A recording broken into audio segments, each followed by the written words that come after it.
Hey there, economics enthusiasts! Today, I want to dive into the fascinating world of BRICS plus nations. You've probably heard of BRICS, Brazil, Russia, India, China, and South Africa. But what about BRICS plus? Let's unpack this. In 2006, Brazil, Russia, India, and China created the BRIC group. South Africa joined in 2010, making it BRICS.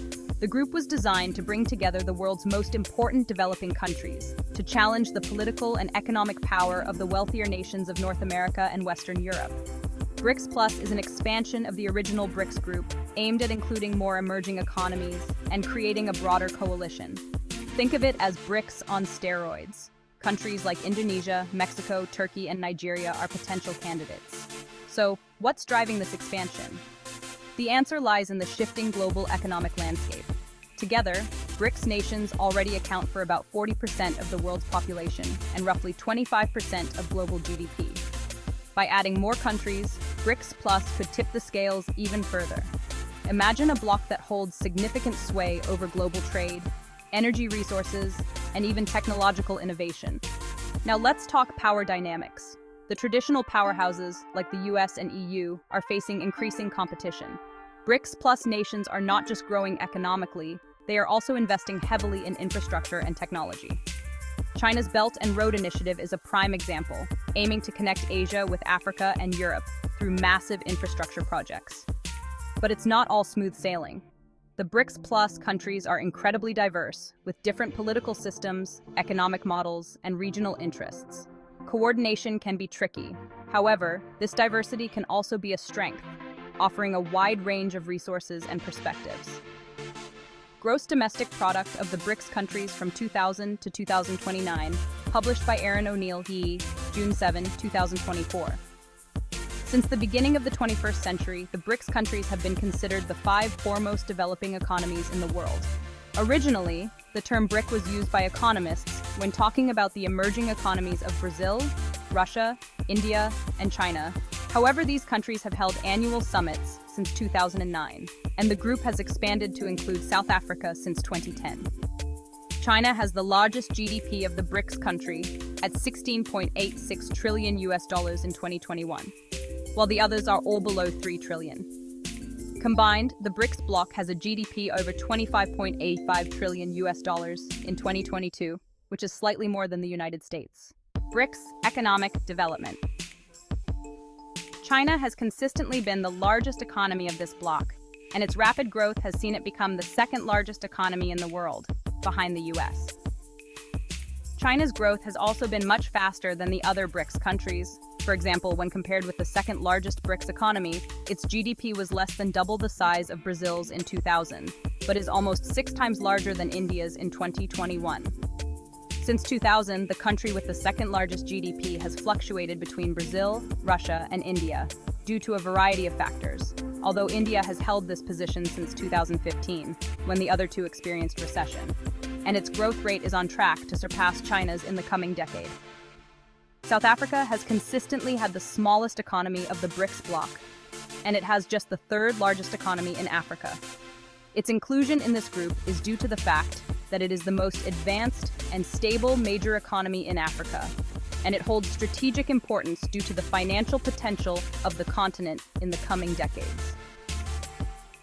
Future developments. It is predicted that China's GDP will overtake that of the US by the end of the 2020s to become the largest economy in the world, while some also estimate that India will also overtake the US around the middle of the century. Additionally, the BRICS group is more than just an economic or trading bloc, and its new development bank was established in 2014 to invest in sustainable infrastructure and renewable energy across the globe. While relations between its members were often strained or of less significance in the 20th century, their current initiatives have given them a much greater international influence.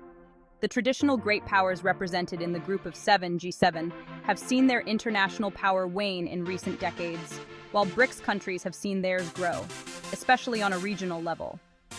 Today, the original BRIC countries combine with the Group of 7, G7, to make up 11 of the world's 12 largest economies, but it is predicted that they will move further up on this list in the coming decades. What does the future hold for BRICS Plus? Well, if they can navigate their differences and foster cooperation, they could become a formidable force on the global stage. With their growing influence, BRICS Plus nations could reshape international institutions, create new trade routes, and even set global standards in various industries. So, should we be excited or cautious? Probably a bit of both. The invitation extended to 6 countries to join the BRICS bloc last August was a further indication that such a shift is underway. Among these countries are Iran, Saudi Arabia, and the UAE, although Saudi Arabia has yet to finalize its membership. With its expanded membership, BRICS would include the 2 countries with the largest and second largest gas reserves in the world, Russia and Iran respectively, and the 2 countries that accounted for nearly a quarter of global oil production, Russia and Saudi Arabia, all figures as of 2022. The political opening between Iran and Saudi Arabia, brokered by Beijing in March 2023, as well as the signs that the U.S. allies UAE and Saudi Arabia seek to diversify their political linkages, demonstrate the possible end of the petrodollar system. That was at the heart of the rumor in early June. However, this possibility should not be exaggerated as the dollar Wall Street regime remains intact and significantly powerful. Data from the International Monetary Fund shows that, as of the last quarter of 2023, the US dollar accounted for 58.41% of allocated currency reserves, which is far more than the reserves held in euros, 19.98%, Japanese yen, 5.7%, British pound sterling, 4.8%, and Chinese renminbi, short of 3%.